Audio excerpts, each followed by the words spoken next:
Okay, we've now got Sarah and Kai on the line talking about the Takedown Festival that takes place here in Portsmouth. When is it next year? It is April. Yes, 4th and April. 5th of April next year. So I know we chatted last year and the year before. Now, so 2024 didn't Yeah, happen, did it? Unfortunately, but you are back next year, 2025, with a brand new yes. lineup. So I know you had to pull this year's one at rather short notice. Perhaps have a little bit of a. Can you tell us a little bit of a recap of how you went from this year not happening, unfortunately, to next year's planned show? Yeah, sure. So unfortunately, what happened this year was we had a bit of a combination of things, but the catalyst for the postponement slash cancellation was due to the fact that there were building works happening within the Guildhall. And unfortunately, those building works started to impact what would have been our outside space. And then we started to lose more and more spaces within the venue. And we thought, do you know what, we're better off just postponing the 2024 edition, because it would have given our customers a lesser experience, and that's not something that we felt comfortable with. But also, whilst this was going on in the background, the economic climate for UK festivals has changed. So this year in 2024 alone, and we're not even at the end of the year, over 60 festivals in the UK have been lost, cancelled or postponed. And that is of a significant impact to the festival industry.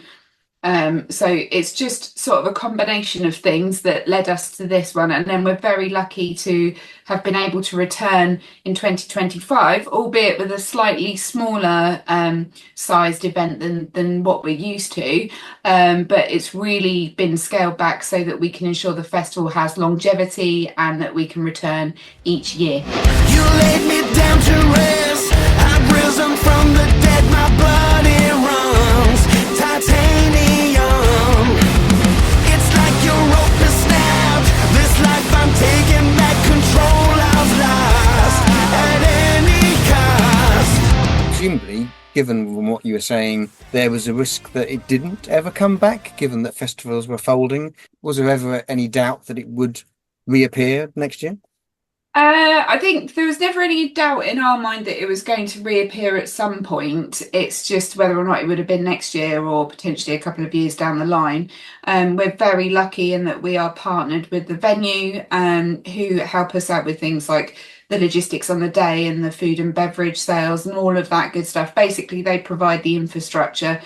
And I don't think if we hadn't have had that support, we would be in a position that we're in where we're able to return next year.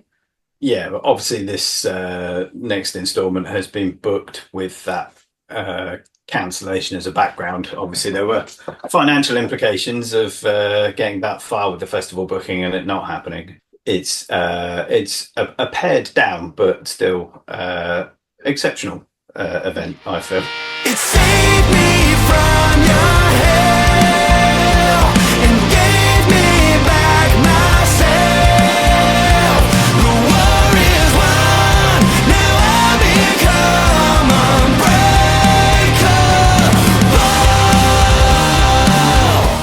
unbreakable. Because even though it didn't take place last year, a lot of the bands that were scheduled to play played venues locally anyway, didn't they? In fact, I think some of them on the same date and things like that. So a lot of you were able to accommodate some of those bands in different venues, weren't you?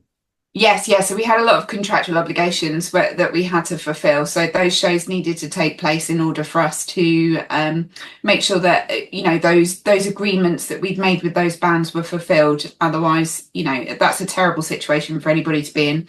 So we did some satellite shows around what would have been this year's event, to clear those artists, and then we've rehoused the remaining where appropriate into next year's lineup. No one will ever know about your nightmares, your nightmares. I'll make you sleep, I'll make you dream. Afraid to fail, afraid to price, and go to the door of your mind. Afraid to feel, afraid to price, and go to the door of your mind. You say this is a slightly scaled back lineup. Now, I've seen you then ended up with some criticism, I think, over some of the names on the bill. Though, in your defence, you set the bar very high with Sleep Token and Skindred for 2023. Is that what some of the disappointment was because of your scale back version? Though I'd like to point out, I'd like you to tell me how much your tickets are, because compared to other festivals, is it £35 for the weekend? Now, Yeah. I'd like you to find anywhere. I'd like you to find you a gig where you can go to for £35, let alone a festival. Just following on from what you said as well, the day tickets for next year's Takedown are actually cheaper than most of the band's playing's own Mm, tours. With regards to the negative feedback, I mean, what the customers don't understand is that when you book a band like Sleep Token, you catch them just on the cusp. That is like a once in a lifetime opportunity. We're not a massive festival. We're not the size of Bloodstock. We don't have the weight of 2000 Trees or Slam Dunk or any of the Live Nation events. So we're still an independent, and that was some very, very clever booking on Kai's part. So we always knew there was going to be a bit of noise around what No Sleep Token. It's mm. essentially asking us to book Metallica every year, and it's just not going to happen. One, from budget constraints, and two, it's just not appropriate for our event. I think what we've done with the lineup for 2025 is what we always do at Takedown, in that we try to flex as much of the hard rock metal genre as we possibly can and cover everything, pop punk, hard rock, metal, deathcore, we try and get it all in there. I think what people weren't really expecting was Alvana, who are a slightly controversial party band who we absolutely love and have seen multiple times and know that they absolutely deliver on a live show. And I think for people that haven't experienced that, that can sometimes be quite a hard ask, which is why we've reflected the ticket prices the way that we have. Come to the event. We're selling it incredibly cheap at the moment. If you come to the event, there will be more events later on. It's we've had to think very carefully about how we can ensure that Takedown will continue going forwards. Lisa proudly while we slept in our beds. The end of his journey, now he dreams to forget. 'Cause it's a far cry from the blue skies, dusty roads and killer drums. It's a far cry from the blue skies, dusty roads. That's the life that he knows. Would it not have been easier to have done one day? I mean, I know you wanted to grow it to 2 days based after 2023, but wouldn't it have been easier to try and focus your attention on one day? Why the 2 days? Or was that just trying to build the band? I think obviously, we set the bar very high in 2023, and as a result of that success, I think we all agreed that we could push it up to 2 days. With the data we got from that first year, there seemed to be the appetite for it, but I didn't want to do 2 days of exactly the same. I think there's a lot of that already around. I think Takedown was known for a sort of particular style. I think really just sort of contemporary alternative music. I don't think we ever pigeonholed ourselves into any specific genre, but I felt sort of following the trends of our kind of touring booking at the moment, it would be a good idea to maybe take down bands and styles of old, so revisit some bands from Takedown kind of a decade ago, and then tie that in with the kind of new wave of British hard rock that's coming through again at the moment.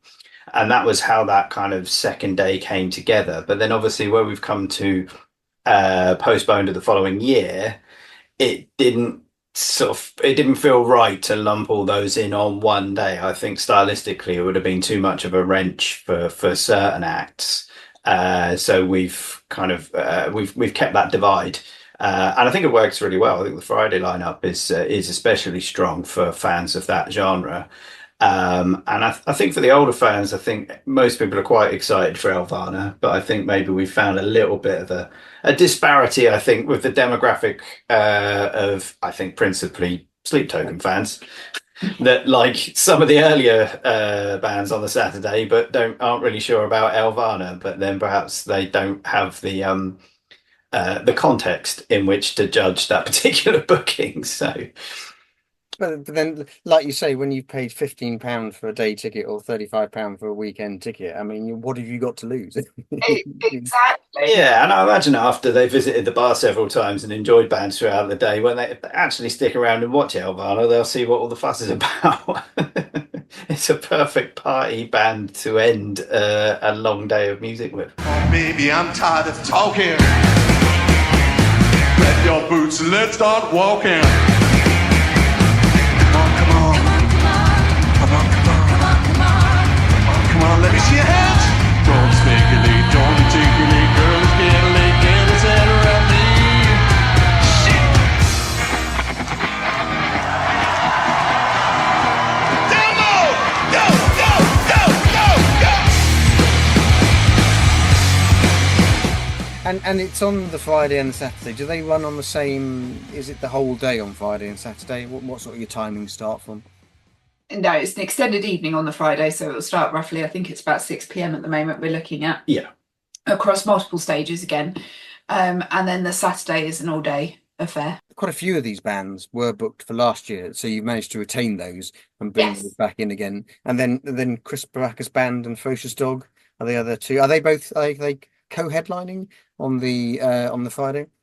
That's Yeah. right, yeah. So unfortunately, Stone Broken couldn't make it from the previous booking. We were lucky enough to be able to have Chris Barris Band come in to replace them, and yeah, Ferocious Dog were already a popular booking from last time. So we've made that a co-headline on the Friday, and that seems to have been a good decision as far as we can tell. And much more to be released band-wise coming up in the next. Because I mean, I guess we're still what 6 months away, or less than that, perhaps 6 months, yeah, away now. Are there many more announcements for the lineup? No, probably maybe a couple more, handful more, but we're pretty much locked and loaded at this point. Take me high, take me low, take me anywhere you wanna go, 'cause I wanna know, will you let me in?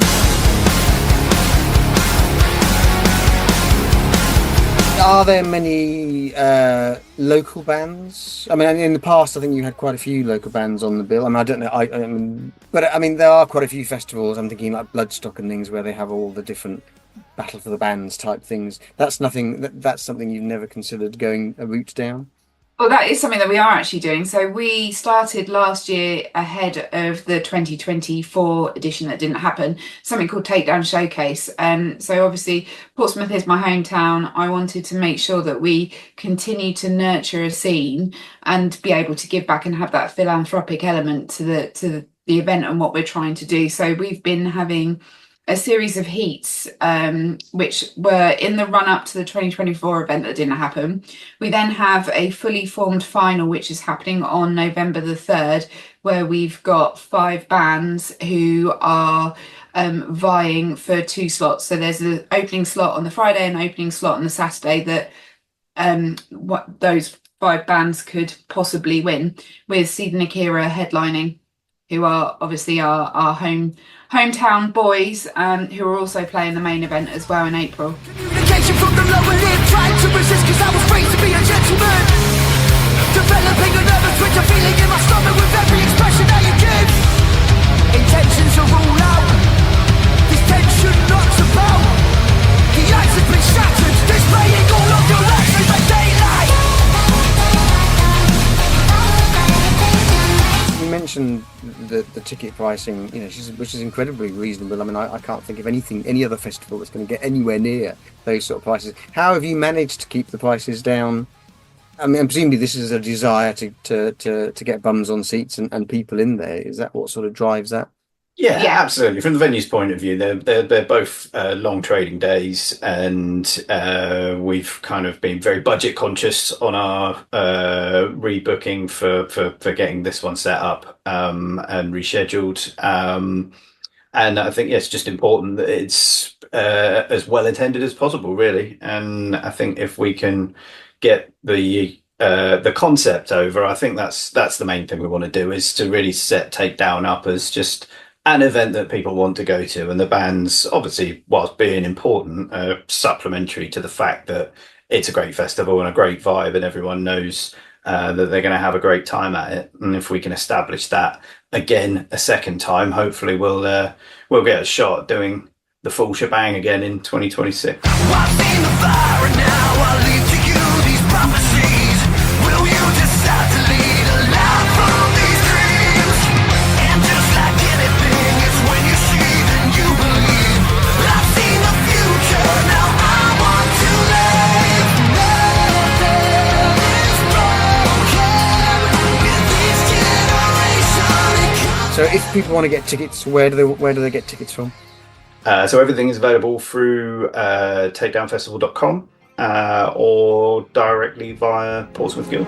In knowing the truth from design, I see the passage of time. And in these moments